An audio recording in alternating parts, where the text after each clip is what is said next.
রাহমাতুল্লাহি ওয়া বারাকাতুহু। প্রিয় শিক্ষার্থী, আশা করি তোমরা সবাই ভালো আছো। আমি আল্লাহর রহমতে ভালোই আছি। যাই হোক, আজকে আমাদের ক্লাস হলো পৌরনীতি ও সুশাসন। পৌরনীতি ও সুশাসন সম্পর্কে আমি ইতিপূর্বে আলোচনা করেছি। সেখানে পৌরনীতি কি, পৌরনীতির ইংরেজি প্রতিশব্দ কি, ল্যাটিন শব্দ কি, সেগুলির অর্থ সহ সব বলা হয়েছে। আশা করি তোমরা এগুলি সম্পর্কে অবগত আছো। আজকে আমরা আলোচনা করব পৌরনীতির বিষয়, পরিধি ও বিষয়বস্তু। পৌরনীতির পরিধি ও বিষয়বস্তু। পৌরনীতি একটা সামাজিক বিজ্ঞান। পরিণতি সামাজিক বিজ্ঞানের একটি শাখা। অতএব এটা পরিধি ও বিষয়বস্তু ব্যাপক। এটা সংক্ষেপে আলোচনা করে শেষ করা যাবে না। তারপরে আমাদের সীমাবদ্ধতা রয়েছে। আমরা খুব সংক্ষেপে এই সম্পর্কে কিছুটা ধারণা নেব। তো পৌরনীতির পরিধি ও বিষয়বস্তুর মধ্যে এক নম্বর রয়েছে মানুষের মৌলিক প্রাতিষ্ঠানিক সম্পর্ক। মানুষের মৌলিক প্রাতিষ্ঠানিক সম্পর্ক। মানুষের যে মৌলিক মানে মানুষের যে মৌলিক উপাদান রয়েছে, মৌলিক প্রতিষ্ঠান রয়েছে, মৌলিক বিষয় রয়েছে, সেই মৌলিক প্রাতিষ্ঠানিক সম্পর্ক আমরা পৌরনীতি পাঠের মাধ্যমে জানতে পারি। তো এটা একমাত্র পরিণতিতেই আমরা এগুলি জানতে পারি, অন্য কোনো বিষয়ে নয়। অতএব পৌরনীতির পরিধি ও বিষয়বস্তুর মধ্যে এক নম্বরে আমরা বলতে পারি মানুষের মৌলিক প্রাতিষ্ঠানিক সম্পর্ক কি, এবং সেই সম্পর্ক সম্পর্কে আমরা পুরোপুরি ধারণা পাব। এরপরে আসো 2 নম্বরে স্থানীয় প্রতিষ্ঠানের সদস্য হিসাবে নাগরিক জীবনের আলোচনা। স্থানীয় প্রতিষ্ঠানের সদস্য হিসাবে নাগরিক জীবনের আলোচনা। এটাও স্থানীয় প্রতিষ্ঠানের সদস্য যে স্থানের নাগরিক, সে স্থানের বিভিন্ন প্রতিনিধি এবং বিভিন্ন মেম্বার হিসাবে কাজ করে। এগুলো সম্পর্কে নাগরিক জীবনটা এই পর্যায়ে কি ধরনের, সেই সম্পর্কে আলোচনা। এরপর আসা 3 নম্বরে নাগরিক অধিকার ও কর্তব্য। একজন নাগরিক হিসাবে রাষ্ট্রীয় জীবনে তার কি কি অধিকার রয়েছে এবং কি কি কর্তব্য রয়েছে।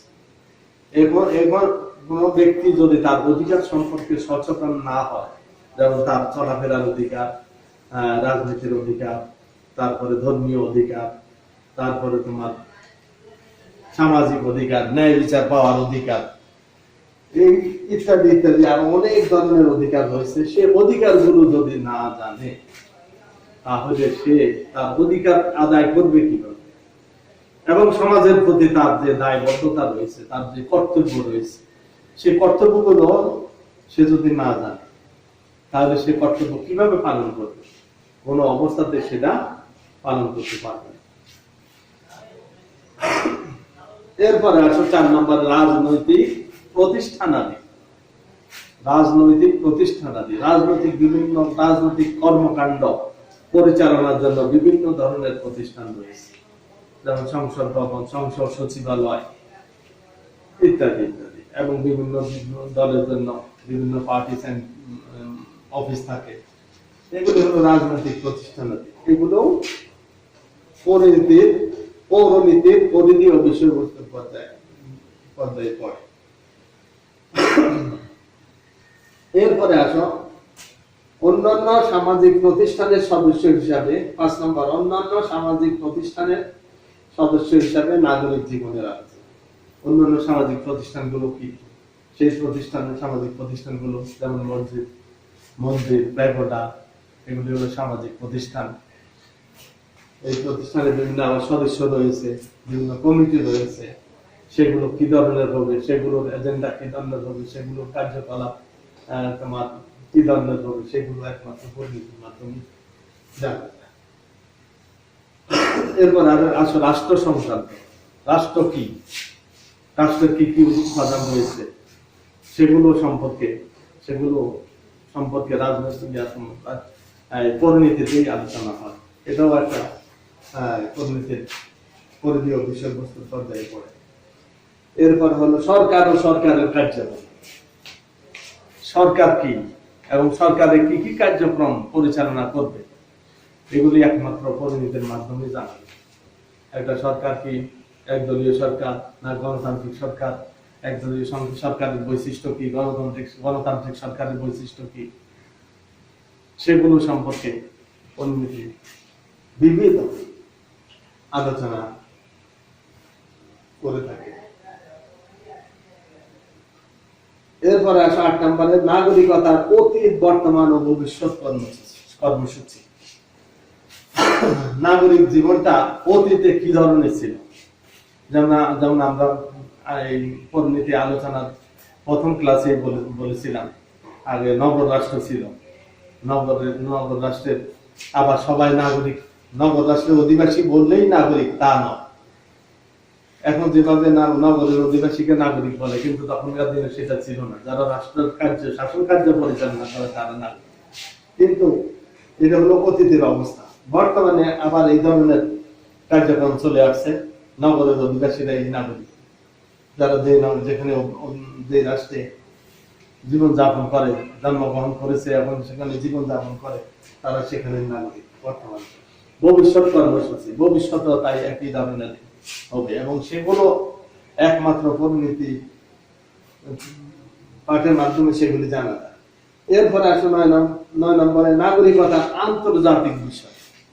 নাগরিকতার আন্তর্জাতিক বিষয়, নাগরিকতার একটা হলো স্থানীয় নিজের দেশে, জাতীয় পর্যায়ে, আবার আন্তর্জাতিক পর্যায়ে কি ধরনের হবে সেগুলো পরিণতি পাঠের মাধ্যমে জানা যাবে। এবার আসো ১০ নম্বরে সমাজ সম্পর্কিত বিষয়।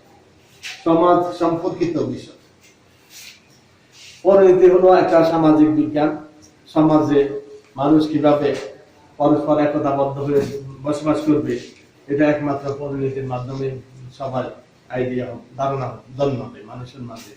এই জন্য সমাজ সম্পর্কিত বিষয় পরিণতির পরিধীয় বিষয়বস্তুর পর্যায়ে পড়ে। এরপরে আসে ১১ নম্বরে ইসলামিক পরিণতিতে নাগরিক জীবন। ইসলামিক পরিণতির আরেকটা ব্রাঞ্চ, আরেকটা শাখা হলো ইসলামিক পরিণতি। সেই ইসলামিক পরিণতিতে নাগরিকের কি ধরনের অধিকার থাকবে, নাগরিক কি ধরনের কর্তব্য পালন করবে, সেগুলো নিয়ে আলোচনা করা হয়ে থাকে পরিণতি।